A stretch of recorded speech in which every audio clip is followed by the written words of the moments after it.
ये हमारे पिताश्री हैं, इनको चोट लगने से हड्डी में दिक्कत थी। उनकी हड्डियों में बहुत कमजोरी, जिसको ऑस्टियोपोरोसिस बोलते हैं, वो पाई गई कि उनका चलना फिरना बिल्कुल स्ट्रिक्टली मना हो गया। उनका ट्रीटमेंट यहाँ पे सही हो गया है। नेक्स्ट डे से उनको बिठाना चलाना शुरू कर दिया। पेन में बहुत आराम था। हिमांशु कृष्णा जी बहुत बढ़िया डॉक्टर थे, जो हमारे पिताजी का इलाज किए हैं, बहुत बढ़िया इलाज हुआ है। मेरा नाम महेश है, मैं गोंडा जिला से आया था। ये हमारे पिताश्री हैं, इनको चोट लगने से हड्डी में दिक्कत थी और डॉक्टर हिमांशु सर इनको देखे हैं। इनका ट्रीटमेंट यहाँ पे सही हो गया है और आज मैं यहाँ से गांव जा रहा हूँ। हॉस्पिटल बहुत बढ़िया लगा जी, देखभाल अच्छी थी हुई, अच्छी दवा हुई, ट्रीटमेंट बढ़िया हुआ। स्टाफ भी बहुत अच्छे थे, यहाँ पे सिस्टर थी, वो भी जो सर थे सब सही थे जी। डॉक्टर यहाँ के बहुत बढ़िया, हिमांशु कृष्णा जी बहुत बढ़िया डॉक्टर थे, जो हमारे पिताजी का इलाज किए हैं, बहुत बढ़िया इलाज हुआ है। और इनको आज चलाए भी हैं, कल भी चलाए थे, एक्सरसाइज भी कराएं, सब कुछ ठीक ठाक है, ये चल रहे हैं, सब कुछ बढ़िया है।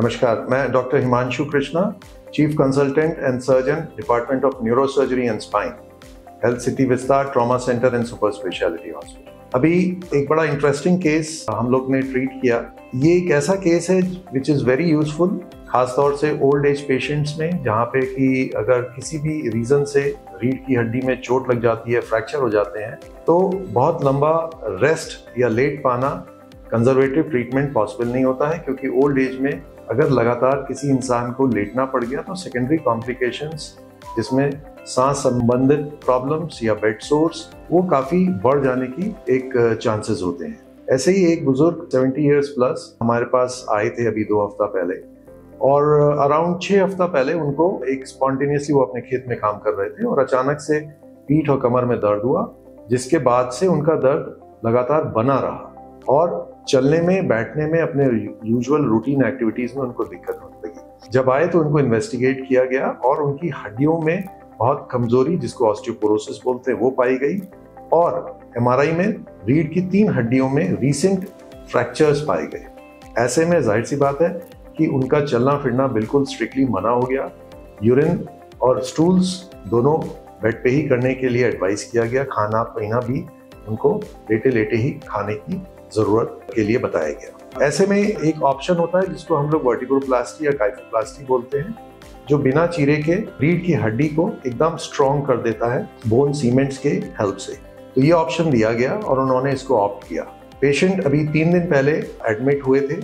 एडमिट होने के बाद बेसिक इन्वेस्टिगेशंस के साथ उनको सर्जरी के लिए टेकअप किया गया, जो कि एक लाइट एनेस्थीसिया, जनरल एनेस्थीसिया और लोकल में किया जाता है। तीनों ही लेवल्स को स्पेशल सिस्टम्स होते हैं, जिसको काइफोप्लास्टी सिस्टम कहते हैं, उसकी मदद से हमने सिर्फ 3 छेद किए हैं एंड पेशेंट की हड्डियों को एक बहुत स्ट्रॉन्ग फॉर्म दे दिया, स्पेशल वर्टिब्रोप्लास्टी सीमेंट्स डाल के। नेक्स्ट डे से उनको बिठाना चलाना शुरू कर दिया। पेन में बहुत आराम था।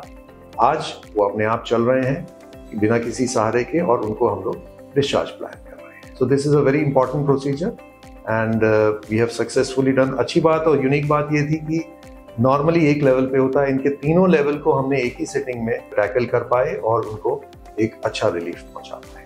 Thank you.